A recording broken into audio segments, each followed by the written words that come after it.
The Member of County Assembly, Ann Thumbi, is currently appearing before the Jubilee Party Disciplinary Committee, facing charges of undermining the party's leadership.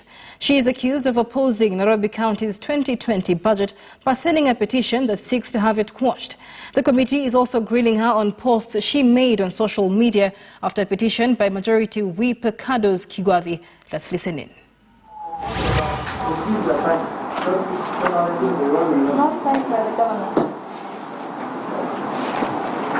Okay, we'll make sure that you decide. The last thing, Chair, sorry, I almost forgot, and I say that I don't vote for the my apologies about that. I'm the one who started asking you questions here. Yeah.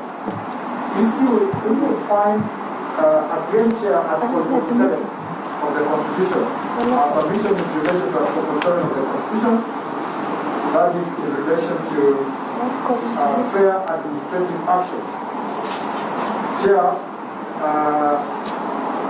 every person has a right to administrative action that is expeditious, efficient, lawful, reasonable, procedural, and fair.